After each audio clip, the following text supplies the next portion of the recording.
Hello and welcome back to breaking down the Trayvon Martin case. Some of you did okay with this, others you struggled. Most of the ones that struggled, you listened to the media, which I tried to tell you not to. But let's start right away breaking down the case. First thing we're going to look at, we're looking at the map, and we're going to start on our night.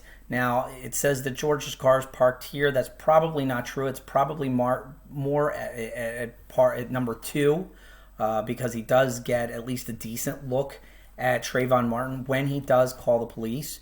Why is George there? Of course, because he's the neighborhood watchman, and George takes his job very seriously, maybe a little over the top, maybe a little overzealous, but he takes his job as I call it, super cop, very seriously.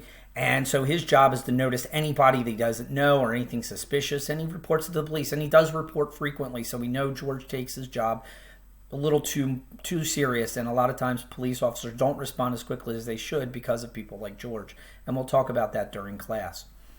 What's Trayvon doing there at number 1? Well, the rain had started to come down a little bit. He was walking home. It wasn't his first time there, but he was still pretty unfamiliar with the area. Apartment complexes this size do tend to start, the houses start to look alike. It's the weather, so he's probably standing under the awning at the clubhouse to get out of the weather. And he's standing there, which George takes as, maybe he's casing the joint, maybe he's making drug deals if he's on his cell phone, whatever it may be. But let's take a look at the transcript when George first picks this up so that we know where George's mindset is. A lot of you that went down the race route immediately why George pips him out. George sees him, but notice he says he looks black. He isn't 100% sure he is black. And so he's not 100% sure he's looking. But notice what else he takes notice of. He's wearing a dark hoodie, a gray hoodie. And so he's now noticing that. He doesn't notice until he starts to come towards him that he's got his hand in his waistband and he's a black male. So he doesn't notice right away that he's black. Now, what do we think? What do we know? Why do I know that George does not pick on Trayvon Martin because of his race? Well, here's your answer. And as a matter of fact, it was the prosecutor's opening line to the jury when they called, as soon as I can find it. Notice what he calls this group that he's putting in with Trayvon Martin in. As a matter of fact, like I said, it's the prosecutor's opening line to the jury in the trial. He calls him an effing punk. These assholes always get away. Well, guess what? Those are the only epithets that he uses against Trayvon Martin, and neither one of them are racial. Asshole is not a racial word. There's no distinguishing there.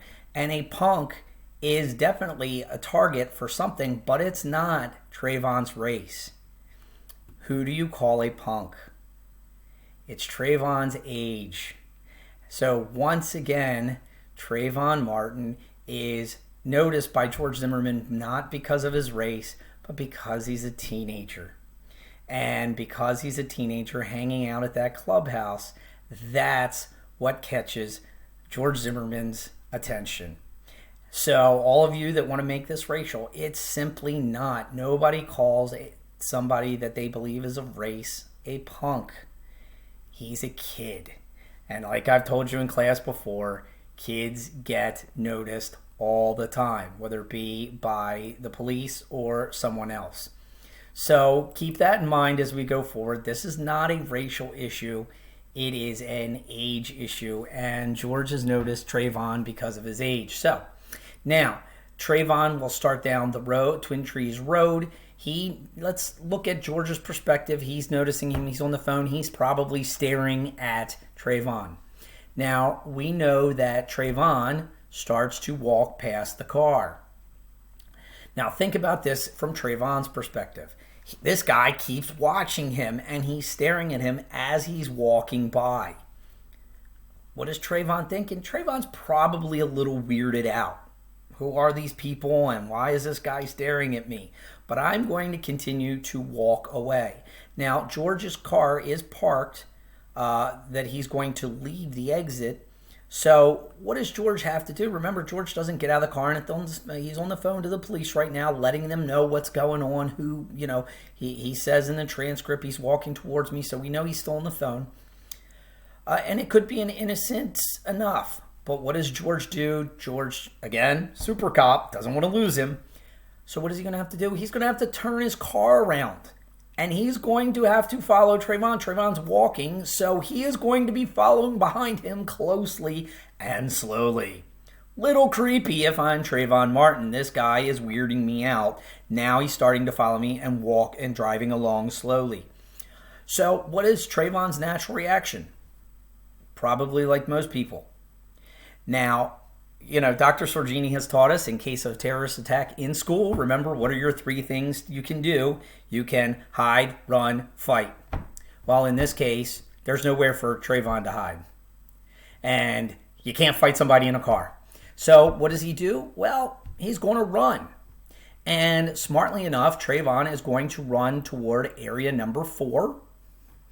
And why? Because George can't follow him in the car. So George is going to get out of the car, stop the car, and get out and pursue him. Now, a lot of you had a problem with George getting out of the car. Please take note, he is not breaking any laws by doing so. He is trying to continue to keep eyes on Trayvon Martin, which in security training, that's what you should always do, is keep eyes on him. Now, with that said, should he? Probably not. Probably at that point he should have waited for the police to get there, but that's not in George's mentality to do. Now, here's our big issue that I had with many of your investigations. A lot of you omitted the height and weight of these 2 men. And unfortunately for this case, it is a great necessity. So let's take a look at Trayvon Martin. Trayvon Martin starts to run. He's 5'11", 158 pounds, 17 years old. He's built for speed. George Zimmerman is 5'7". There were different reports about his weight, so I'm going to take about the average weight that I heard, about 205. He's built to be a bowling ball. Now, I don't know, that I'm being a little facetious, but George is 29 years old. He shouldn't be completely out of shape. But if you put these 2 in the 100-yard dash or the 200-yard dash or the 1,000-yard dash, there's no doubt who's going to win this race. And in this case, we see that Trayvon gets ahead. Now, again, do I think it? Do I know it? Well, this I know. Again, 1, because of their body speed, or body types, I know that Trayvon's going to outrun him. But what else is he telling me? Okay, well, we're running and down towards the other entrance, and this is where we're going. Now, remember also, both are kind of talking on the phone, so they're going to be winded even more. This is going to get George even more winded. And what does George eventually get to? Well, George basically tells you what happens. I lost him. But here we go. I don't know. It's a cut through, so I don't know the address. Where's yours? Oh, crap. I don't know where this kid is. So George loses Trayvon Martin. So we obviously know that Trayvon could have gotten away. But let's go back. They obviously don't get away, because right here these 2 are going to meet up. Now, once again, Trayvon had a choice. Run, hide, fight. And if Trayvon had decided to run at this point, I believe that Trayvon could have easily made it to his dad's apartment, and this probably would have never been an incident. George would have never caught him, and at one point, George said he was going to give up. Do we know that that's 100% true? No, but we do know George is getting winded already. He could hide.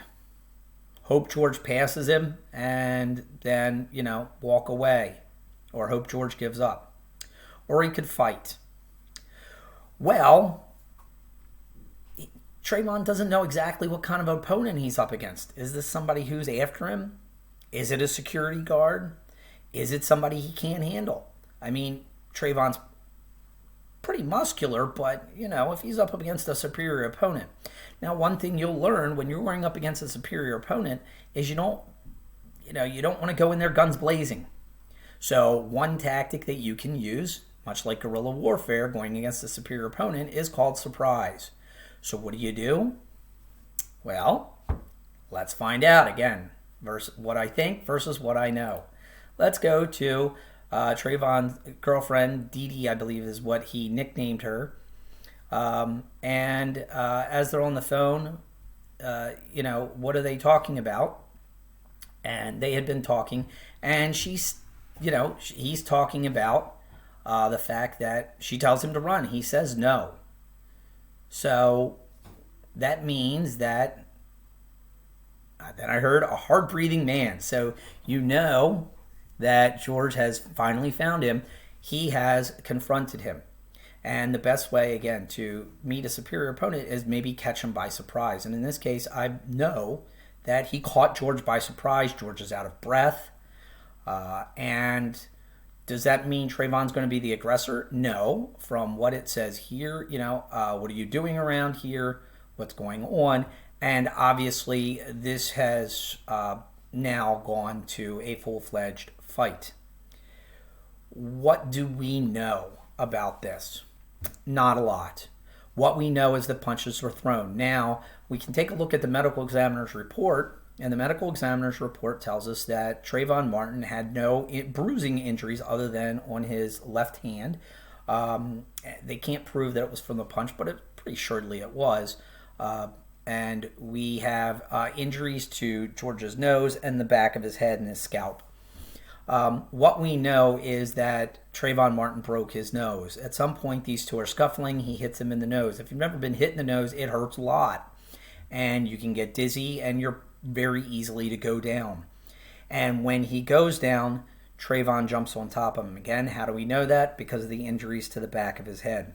He sits on George like this. He's over top of him, and he's pushing him into the ground, causing George's head to hit, which could very easily cause multiple concussions. George is getting dizzy. George is getting dazed, and George is going out. And what will Trayvon do to him after that? George doesn't know. Is this a life-threatening situation? For most people, they would say yes. And George is left with the only thing that he can think of to do, which is grab into his holster. He has open carry. Florida is an open carry law. He raises up his gun, and he shoots and fires. And with Trayvon being right over top of him, left chest, which is where he would be. Shooting and killing Trayvon Martin, hitting his heart. Trayvon Martin will bleed out, probably be alive from 1 to 3 minutes. A couple of the things that the media picked up on that were obviously bad things, that he had rolled over. Yeah, you don't die instantly. It's not the movies. You don't die instantly when you get shot. There is a chance that he could have rolled over. The other big issue was, now we know he wasn't shot in the back, what some of the media said. There is no bullet wound to the back. The bullet didn't even go through. It was definitely to the front. Was how close a proximity. And when the medical examiner put on there, it wasn't a contact wound, which means that the muzzle of the gun was up against the skin. You can see that because you could actually see the muzzle outline of the gun. Trayvon Martin had actually 2 shirts. He said it was an intermediate wound, and immediately the media said, "Oh, an intermediate wound, that could be feet away." Actually, anything 2 inches away. And the medical examiner said, and the bullets expert, Vincent DeMaio, if you ever, he's a bullets expert. He in his book. He talks about the fact that 2 to 4 inches is what he believed, because you see the gunpowder residue. We talked about that when we talked about ballistics. Had actually, the stippling is all around the wound, which tells us it was not a direct contact wound. Trayvon was wearing two sweatshirts, which also tells us Trayvon couldn't have been laying on his back, because your shirt is right up against your back. That would have been a what they call a near contact wound. So that would have shown differently. But instead, he had to have been over top of George, and his shirt was hanging down, notice, 2 to 4 inches. So George's gun would have been right there, and he would have shot him. So what do we learn from this in the last 20 seconds? This was a case about 2 men making bad decisions. George should have never gotten out of the car. George should have never pursued. Trayvon should have run home. Trayvon could have hidden, I think, and gotten away with it.